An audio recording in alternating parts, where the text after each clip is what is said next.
안녕하세요. 끝까지 보면 도움이 되는 마줌마TV입니다. 올해도 벌써 4개월이 흘렀습니다. 2023년이 시작된 지 얼마 안 된 것 같은데 이제 5월이 한 달도 채 남지 않았는데요. 5월부터 새롭게 달라지는 소식이 있어서 오늘 영상을 통해서 전해드리려 합니다. 아마 대부분 국민분들이 살면서 한 번 정도는 해당되실 수 있는 내용이기 때문에 꼭 미리 확인해 보시면 좋겠습니다. 올해 초 정부에서 발표한 정책인데요.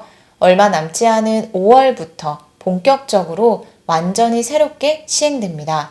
관련 내용이 궁금하신 분들은 오늘 영상을 통해서 꼭 확인해 보시면 좋겠습니다. 우리가 살아가면서 꼭 필요한 것이 있습니다. 바로 어떤 형태로든 소득 활동을 하는 것인데요. 일하는 시간, 환경, 기간 등은 사람마다 모두 다를 수는 있지만 소득 활동을 통해서 생계를 꾸려간다는 것은 동일합니다. 이렇게 근로자의 입장에 있을 때 꼭 필수로 잘 알게 되는 제도가 있는데요. 그 중에 하나가 실업급여 제도입니다. 한 곳에서 계속 일을 할 수도 있지만 다른 곳으로 옮기는 등 재취업 활동을 할 때도 있습니다. 이렇게 재취업을 준비하는 동안 일정 금액을 지급함으로 근로자가 실업으로 인한 생계에 대한 불안을 덜어낼 수 있도록 정부에서 시행되는 제도가 실업급여 제도입니다. 근로자의 실업을 위로하기 위해서 지급되는 것도 아니고 고용보험을 납부했기 때문에 그 대가로 지급하는 것도 아닙니다.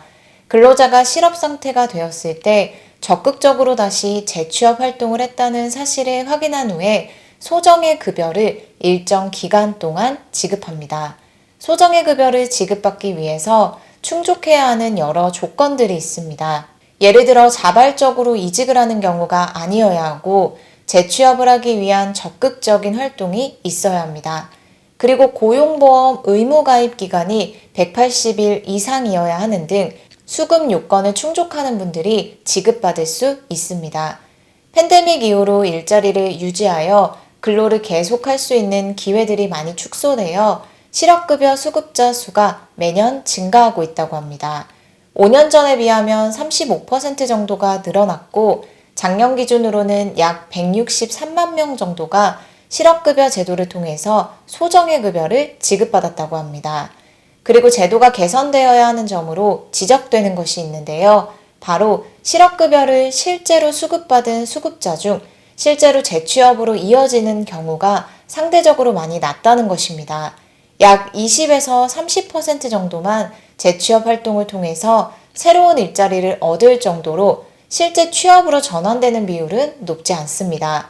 또한 실업급여를 받음으로써 오히려 근로 의욕을 떨어뜨린다는 지적도 있었습니다. 실업급여 하한액을 보면 알 수 있는데요. 최저임금 근로자가 사회보험료와 세금을 제외하고 받는 임금이 180만 4천 원인데 실업급여 제도를 통해서 약 월 185만 원을 받기 때문에 오히려 근로 의욕을 떨어뜨리고 재취업을 낮춘다는 지적이 있었습니다. 또한 반복적으로 실업급여를 지급받는 반복수급자도 점점 늘어나서 제도가 개선되어야 할 부분들이 많다는 지적이 있었는데요.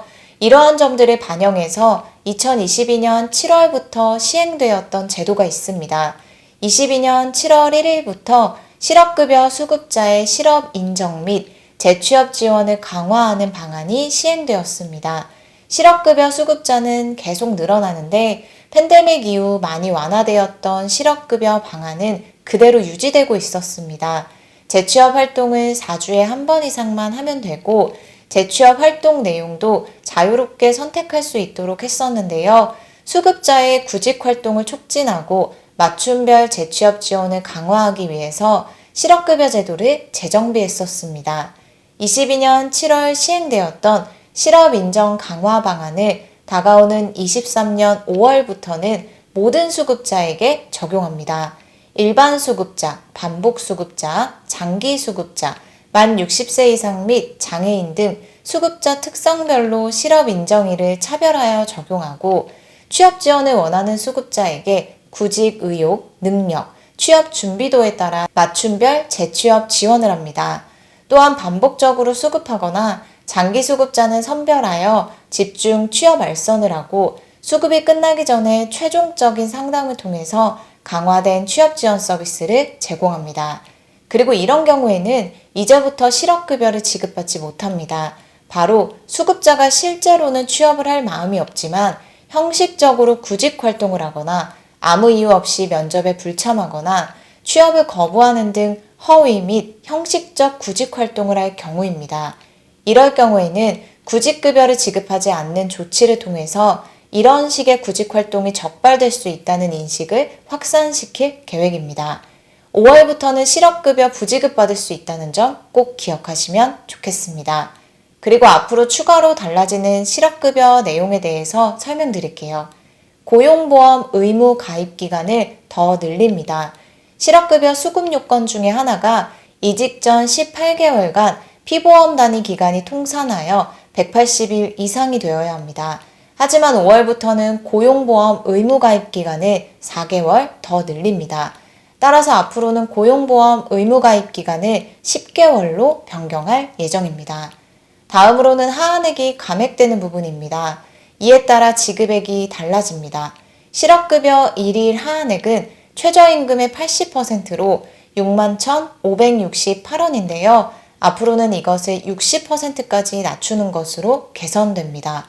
실업급여 1일 하한액이 46,176원으로 감액되면 월 185만원에서 135만원으로 실업급여 지급액이 축소됩니다.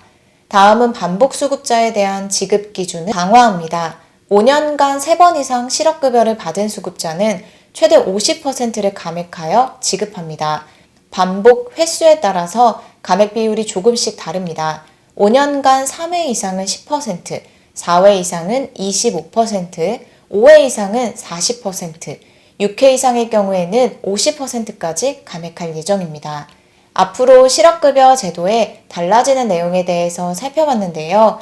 정당한 사유가 없이 면접에 불참하거나 취업을 거부하는 등 허위 구직 활동을 하는 경우에는 실업급여를 지급하지 않는 방안을 모든 수급자에게 5월부터 적용할 예정이라고 하니 이 부분 꼭 잘 알고 계시면 좋겠습니다. 구직급여에 대한 수급자들의 인식이 새로워지고 형식적으로만 하는 구직 활동을 사전에 방지하고자 앞으로는 실업급여 제도가 새롭게 달라집니다. 당장은 신청하지 않을 수 있지만 추후에 어떤 상황에서 꼭 필요한 제도일 수 있으니 오늘 내용도 미리 잘 알고 계시면 좋겠습니다. 오늘 영상도 끝까지 봐주셔서 정말 감사합니다. 아직은 날씨가 쌀쌀할 때가 종종 있는 것 같습니다. 감기 조심하시고요. 항상 건강하시고 행복한 일들만 가득하셨으면 좋겠습니다. 구독과 좋아요, 알림 설정 꼭 부탁드립니다. 감사합니다.